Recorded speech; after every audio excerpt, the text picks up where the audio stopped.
যাবে, দম নেওয়া বন্ধ হয়ে যাবে, আপনার চোখ বন্ধ হয়ে যাবে। আজকে রাতে যদি আপনার অক্সিজেন আপনি না নিতে পারেন, আপনার চোখ বন্ধ হয়ে যাবে। কালকে এলান হবে, হে গ্রামবাসী রে, আব্দুর রহমান মারা গেছে, তার জানাজার নামাজ হবে। ছেলে আসবে, মেয়ে আসবে, এসে বাবার কাছে টুকরে টুকরে কান্না করবে, বলবে বাবা এত কষ্ট করেছো আব্বা আমার জন্য। বেটা বলবে আব্বা এতগুলো জায়গা জমি দিয়ে গেলে, আব্বা একটুও বললে না, খারাপ লাগছে, অসুস্থ বোধ লাগছে। আব্বা দুনিয়া থেকে বিদায় হয়ে গেলেন।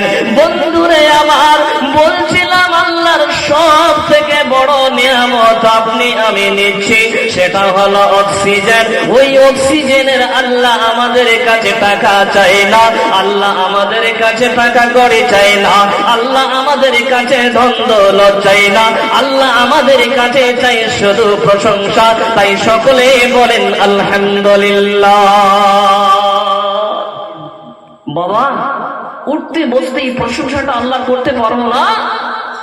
জি, আল্লাহ এত সুন্দর আপনাকে আমাকে নিয়ামত দিয়েছে, অক্সিজেন দিয়েছে, যে অক্সিজেনের কারণে আপনি আমি বেঁচে আছি।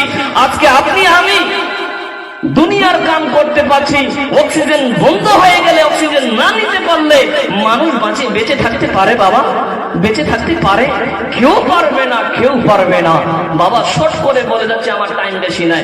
এবার আসুন দুই নাম্বার আল্লাহর নিয়ামত আমরা কি ভক্ষণ করছি। দুই নাম্বার নিয়ামত আমরা আল্লাহর কি ভক্ষণ করছি। আমার আল্লাহ বলছেন, ওয়া ইন তাউদ্দু নি'মাতাল্লাহি লা তুহসুহা, তোমরা যদি আমার নিয়ামত গণনা করো রে, তোমরা গুনে গুনে গুনে গুনে শেষ করতে পারবে না। দুই নাম্বার নিয়ামত হচ্ছে বন্ধু, আজকে অনেক গ্রামে হাহাকার হয়ে গেছে। বলেন তো কিসের কারণে? আজকে মানুষ খুব কাটা করছে, নামাজ পড়ে আল্লাহর কাছে হাত তুলে ফরিয়াদ করছে। কিসের কারণে বলেন? কিসের কারণে? জি বাবা, বৃষ্টি হচ্ছে না। পানি হলো আল্লাহর নিয়ামত, আল্লাহর নিয়ামত। দেখেন বাবা, ঠান্ডার মৌসুমে যদি আমরা নলকূপ দাবাই, টিউবওয়েল দাবাই, গরম পানি বের হয় না ঠান্ডা পানি বের হয়? বলেন কি বের হয়? গরমের সময় যখন আমরা যদি টিউবওয়েল দাবাই তো ঠান্ডা বের হচ্ছে না গরম? তাহলে ঠান্ডা বের হচ্ছে, এটা আল্লাহর নিয়ামত নয়? তো বলেন আলহামদুলিল্লাহ, আল্লাহর শুকরিয়া আদায় করেন। জি, তাহলে এই পানিটাও আল্লাহর একটা নিয়ামত। আজ মানুষ পেট ফুল করে খেয়েছে, পেট ফুল করে খাওয়ার পর মানুষটা যদি পানি পান না করে তো মানুষটা বাঁচবে? বাবা বাঁচবে? আচ্ছা ঠিক আছে, মানুষটা পানি পান করলো, সেই পানিটা যদি আবার পেশাব না হয়, পেশাব যদি বন্ধ হয়ে যায় তো মানুষটা বাঁচতে পারবে? বন্ধুরে আমার, তাহলে পানিও হলো আল্লাহর নিয়ামত। এই জন্য আমার আল্লাহ বলছেন, বান্দারে হে আমার গোলাম, আমি তোমাদেরকে যে নিয়ামত দিয়েছি রে, এই নিয়ামত তোমরা গুনে গুনে গুনে শেষ করতে পারবে না। আব্বা আপনাদের গ্রামে পানি বের হচ্ছে কি হচ্ছে না জানি না, কিছু কিছু জায়গায় পানি বের হচ্ছে না। ছোট ছোট বাচ্চারা পানির জন্য তারা চিৎকার করে, আম্মা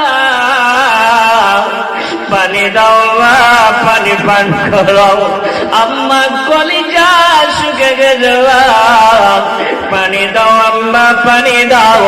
বলে বেটা রে, নলকূপ থেকে পানি উঠছে না বেটা, বেটা রে সরকার আমাদের গ্রামে পানির ব্যবস্থা করে দেয়নি। হরিরামপুরের দিকে দেখলাম বাবা কিছুদিন আগে দেখলাম মা বোন আমার ডেস্কি খরা নিয়ে যা পেয়েছে রাস্তায় লাইন দিয়েছে। কিসের কারণে? কিসের কারণে? আব্বা পানির জন্য। আব্বা বৃষ্টি হচ্ছে না অনেক দিন ধরে। আব্বা যদি পানি যদি না হয়, বৃষ্টি যদি না হয়, আমরা না খেয়ে মারা যাব। ভাইজান দোয়া পড়েন আল্লাহুম্মা আগিসনা, বলেন আল্লাহুম্মা আগিসনা। রব্বুল আলামিন, আমরা গুনাহগার বান্দা, তুমি যদি আমাদের ক্ষমা না করো আল্লাহ, আমাদের পাপের কারণে যদি বৃষ্টি বন্ধ করে রাখো আল্লাহ, তুমি তো দয়াবান, তুমি তো ক্ষমাবান আল্লাহ, তুমি তো রহমান আল্লাহ। আল্লাহ তুমি যদি একবারে বৃষ্টি বন্ধ করে দাও